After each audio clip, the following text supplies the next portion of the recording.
across continents, centuries, and belief systems, people who have come close to death describe eerily similar experiences, whether in a hospital in Tokyo, a village in Ghana, or a monastery in Tibet. The stories echo with recurring motifs: leaving the body, traveling through a tunnel, meeting radiant beings, reliving one's life, and returning transformed. These near-death experiences, NDEs, defy cultural boundaries and theological doctrines, suggesting that the process of dying may follow a universal pattern, one rooted not in dogma, but in consciousness itself. One of the most consistent features of NDEs is the sensation of separating from the physical body. This out-of-body experience often includes floating above the scene of one's own death or resuscitation, observing medical personnel or loved ones with clarity, and feeling detached from pain and fear. In Hindu traditions, this is akin to the Sukshma Sharira, the subtle body that leaves the physical shell. In Western accounts, it's often described as the soul or consciousness exiting the body. Regardless of terminology, the experience is marked by lucidity and heightened awareness. Some researchers attribute OBC to disruptions in the temporoparietal junction of the brain. Yet this doesn't explain veridical perceptions, accurate observations made while clinically unconscious. Many NDEs include a journey through a tunnel, corridor, or vast void. This transitional space is often described as dark but peaceful, accelerated or timeless, and leading toward a radiant light. In Tibetan Buddhism, the bardo is a liminal realm between death and rebirth. In Islamic mysticism, the soul may traverse stages before reaching divine presence. The tunnel motif appears in ancient Egyptian texts, Native American lore, and modern Western accounts alike. Some suggest tunnel vision results from retinal hypoxia, but the symbolic richness and emotional depth of these journeys suggest more than mere physiology. A striking feature of NDEs is the encounter with luminous entities or deceased loved ones. These beings are often described as radiant and loving, telepathically communicative, and serving as guides, guardians, or divine presences. In Christian contexts, they may be interpreted as angels or Jesus. In Hindu accounts, Yama, the Lord of Death or ancestors, may appear. In secular narratives, they're often described as beings of light or higher intelligences. What's remarkable is not the identity of these figures, but their emotional impact, unconditional love, acceptance, and wisdom.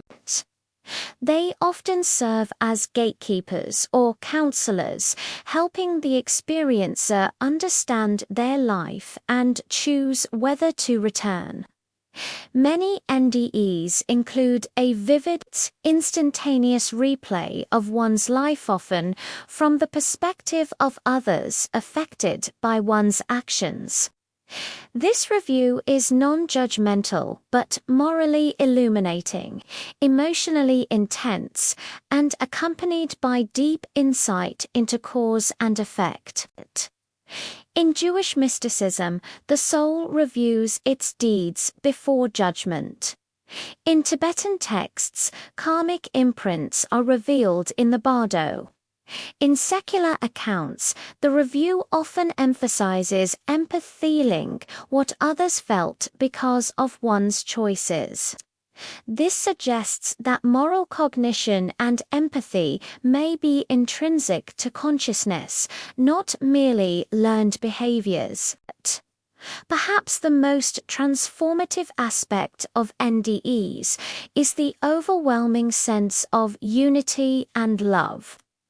Experiencers often report a feeling of being home or returning to source, the dissolution of ego and separation, and an awareness of a vast, intelligent presence. This state is described in mystical traditions as samadhi, nirvana, or divine union. In secular terms, it's often called universal consciousness, or the field. While some attribute this to endorphins or altered brain chemistry, others argue it reflects a deeper reality one glimpsed when the filters of ordinary perception fall away.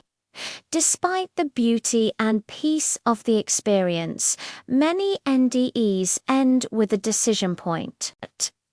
A voice or presence may tell the person it's not their time, or they may be shown the consequences of staying versus returning.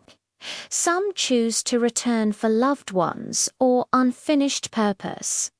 This moment often carries profound emotional weight. The return is not always voluntary, but it's almost always transformative. People awaken with a renewed sense of mission, compassion, and spiritual awareness. Anthropologists and researchers have documented NDEs across a wide range of cultures and spiritual traditions.